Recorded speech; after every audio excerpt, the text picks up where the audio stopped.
Guys, सुनने में कितना अजीब लगता है। आविष्कारक जिन्होंने अपनी पूरी ज़िंदगी ही आविष्कार को बनाने में गुजार दी हो और उस आविष्कार के कारण ही वो मर गए हो।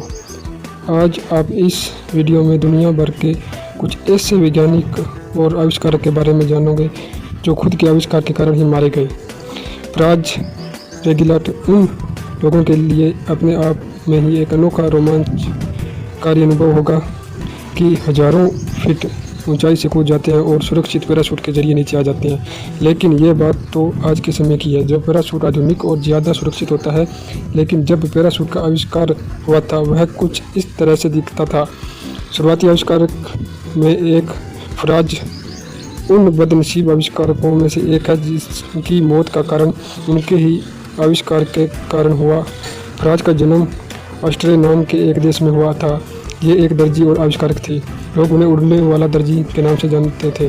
उनकी मौत इनके सही तरीके से नहीं सिले गए पैराशूट से हुई। 1912 में इन्होंने फ्रांस के एफिल टावर पर बहुत बड़ी संख्या में लोगों और मीडिया कर्मियों को इकट्ठा किया और इन्होंने उन सब के सामने पैराशूट का प्रदर्शन किया, जिसमें ये एफिल टावर से कूदेंगे और पैराशूट उन्हें बचा लेगा। लेकिन जैसा उन्होंने सोचा था वैसा नहीं हुआ। जब ये एफिल टावर से कूद गए, इनका पैराशूट सही तरीके से काम नहीं किया। ये ज़मीन पर गिरकर मारे गए। मैरी क्यूरी वह महिला है जो किसी के पहचान की मुमताज़ नहीं है और ये दुनिया की पहली महिला है जिन्होंने नोबेल पुरस्कार जीता। इसके साथ साथ ये एकमात्र ऐसी शख्सियत है जिन्होंने 2 बार नोबेल पुरस्कार मिला। मैडम क्यूरी और इनके पति पी क्यूरी ने भौतिक और रसायन विज्ञान के क्षेत्र में बहुत काम किया। इन्होंने 2 तत्वों रेडियम और पोलोनियम की खोज की और मैरी की यह खोज इसकी मौत का कारण बनी, क्योंकि रेडियम और पोलोनियम दोनों ही रेडियो एक्टिव तत्व है। शुरुआत में इन तत्वों से निकलने वाले हानिकारक रेडिएंस के बारे में पता नहीं था, जिसके कारण बाद में इनकी मौत हुई। रेडिएंस का प्रयोग कैंसर जैसी बीमारियों को ठीक करने में किया जाता है। हेनरी स्मोलिंस्की एक इंजीनियर थे। इनका एक सपना था कि उड़ने वाली कार को बनाएं। इसी सपने को पूरा करने के लिए इन्होंने अपनी एक कंपनी को ली। 1973 में इन्होंने उड़ने वाली कार बना डाली। हालांकि कार एक शुरुआती प्रयोग था, उड़ने में तो सक्षम था लेकिन भरोसेमंद नहीं था। इसमें 2 आविष्कारकों को मिलाकर एक कार को बनाया। पहली हवाई जहाज़ का पंख और दूसरी चीज़ थी एक साधारण कार, और इन्होंने एक नाम दिया EVE लिजार्ड, जिन्होंने एक हवाई जहाज़ के डिज़ाइन को जोड़कर बनाया था। जब इस कार के परीक्षण के लिए इस कार में बैठे और इसे उड़ाया तो रास्ते में ही यह कार दुर्घटनाग्रस्त हो गई। इसके कारण हेनरी की मौत हो गई।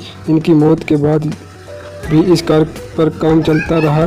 बाद में एक बेहतर तरीके की उड़ने वाली कार बनाई जा सकी। होरेस एक इंजीनियर थे। इन्होंने पनडुब्बियों का शौक था। पहली लड़ाकू पनडुब्बी इन्होंने ही बनाई थी।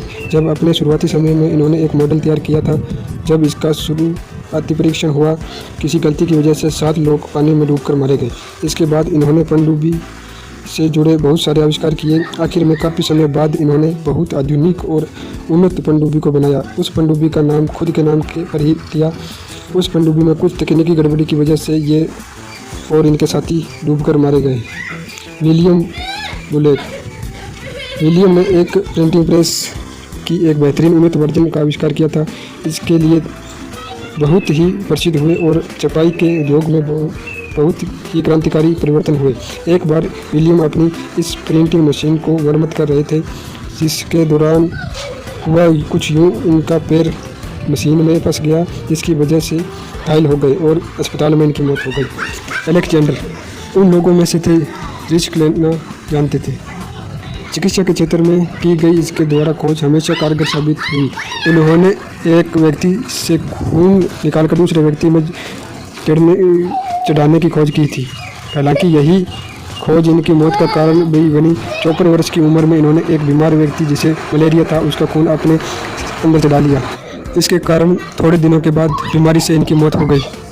फ्रांसिस एडगर ने भाप से चलने वाली कार का निर्माण किया था। ये भाप की शक्ति से काफ़ी प्रभावित थे। भाप से चलने वाली कार को लोगों के सामने प्रदर्शित किया। इन्हें अपनी कार को एक पहाड़ी पर दौड़ाकर इसकी रफ्तार 27 मील प्रति घंटा थी। इससे इनकी मौत नहीं हुई। इस बात से इन्हें काफ़ी प्रसिद्धि मिली। इन्होंने एक बहुत बड़ी कंपनी भी खोल ली। इनकी मौत 1918 में हुई जब ये 250 किलोमीटर प्रति घंटे की रफ्तार से कार चला रहे थे। ओट्टो लिलिथॉल इंसानों को उड़ने का सपना हमेशा से रहा है। इस महाशय को उड़ाने को सपना ही था। ये जर्मनी के रहने वाले थे। ये पहले इंसान थे जो हवा में उड़े भी थे और सुरक्षित ज़मीन पर भी आए। इसके लिए इन्होंने लकड़ी से बने पंखों का इस्तेमाल किया। इनकी मौत भी इसी आविष्कार में कुछ गड़बड़ी के कारण ही हुई, जिससे ये हवा में उड़ते हुए सीधे ज़मीन पर आ गिरे और मारे गए। ये वीडियो अच्छा लगा तो लाइक करें, कमेंट करें। ऐसी ऑनलाइन वीडियो के लिए चैनल को लाइक शेयर सब्सक्राइब करना ना भूलें।